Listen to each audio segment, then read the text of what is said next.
Hello friend, સ્વાગત છે તમારું મમાઝ રસોઈમાં. આજે હું તમારી સાથે શેર કરીશ ગોળમાં સિંગ પાક. જો મારી રેસીપી તમને પસંદ પડે તો લાઈક કરજો, શેર કરજો અને સબસ્ક્રાઈબ કરજો. ચાલો તો હવે સિંગ પાક બનાવવાની શરૂઆત કરીએ. તો તેના માટે મેં 2 વાટકા સિંગ લીધી છે, 1 વાટકો ગોળ લીધો છે, ઘી લીધું છે, સૂકું કોપરું લીધું છે, ઇલાયચી પાવડર લીધો છે, સૂંઠ પાવડર લીધો છે અને ગાર્નિશ માટે પિસ્તા લીધા છે. હવે આપણે ગેસ ચાલુ કરીશું અને તેના માટે પેન મૂકી દઈશું અને ત્યાર પછી આપણા સિંગદાણા શેકવાની શરૂઆત કરીશું. ધીમી આંચ પર સિંગદાણા શેકી લેવાના છે.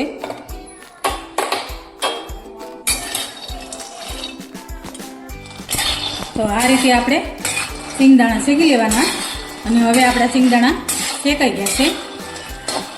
થોડી વાર રહેવા દઈએ અને હવે આપણે નીચે ઉતારી લઈએ અને થોડા ઠંડા થવા દઈએ અને એના ફોતરા કાઢી લેવાના છે. તો હવે એને આ રીતે આપણે ગેસ બંધ કરી દઈશું અને કોટનના કપડામાં હવે આપણે આવી રીતે કોટનના કપડામાં લઈ લેવાના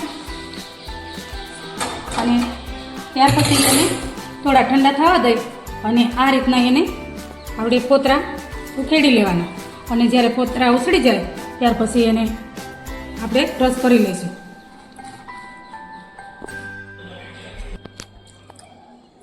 આ રીતે આપણે બધા સિંગદાણાને ફોતરા ઉછેડી અને તૈયાર કરી દીધા છે.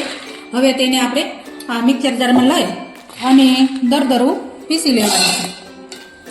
બધા ધીમે ધીમે દરદરા પીસી લેવાના છે અને ત્યાર પછી આપણે બનાવશું માંડવી પાક. તો ચાલો પીસી લો. હા, તો આ રીતે આપણે સિંગ બધી શેકેલી અને ફોતરા કાઢી અને આ રીતની પીસી લીધી છે અને હવે આપણે એને ગેસ ચાલુ કરી દઈશું. મિક્સર ચાલુ બંધ કરતા જાય અને મેં દરદરું પીસી લીધું છે અને હવે આપણે ગેસ ચાલુ કરી અને પેનમાં ઘી લઈ લઈશું.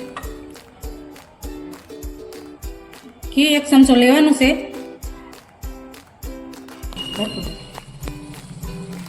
આ રીતે આપણે થાળી પણ ગ્રીસ કરીને તૈયાર રાખીએ એટલે જ્યારે માંડવી પાક આપણું બની જાય ત્યારે પછી આપણે કાંઈ ફેર રહેતી નથી. આપણું ઘી ગરમ થઈ ગયું છે.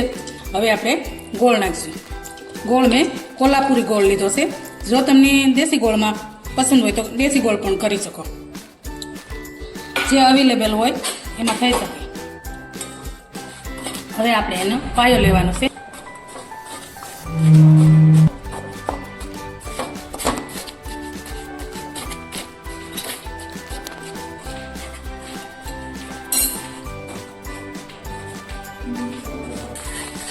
તો આ રીતે આપણે એનો પાયો લેવાનો છે અને આમાં બબલ્સ આવે એટલે આપણે માંડવીનો ભૂકો નાખી દેવાનો છે. તો આનો આકરો પાક લેવાનો નથી, આપણે થઈ ગયા છે. હવે આપણે સિંગનો ભૂકો નાખી દઈશું.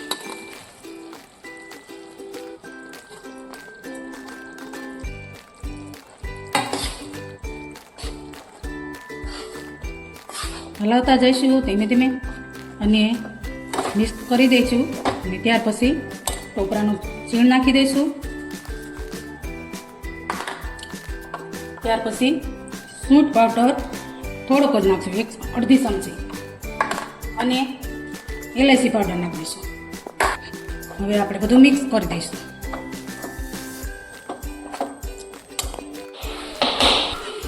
જો હવે આ રીતે આપણે સિંગનો ભૂકો નાખી અને મિક્સ કરી દીધું છે. સિંગ, કોપરું બધી વસ્તુ નાખી અને હવે આપણે થાળીમાં ઢાળી દઈશું. આ રીતે કાઢી લઈશું અને પછી આપણે થાળીમાં ઢાળી દઈશું. હવે આ વાટકો આપણે ગ્રીસ કરી અને આવી રીતે આપણે દબાવી દઈશું એટલે બરાબર પ્રેસ કરી દઈએ ને એટલે આપણે સિંગ પાક બરાબર જામી જાય. આવી રીતે આપણે બનાવી લઈશું.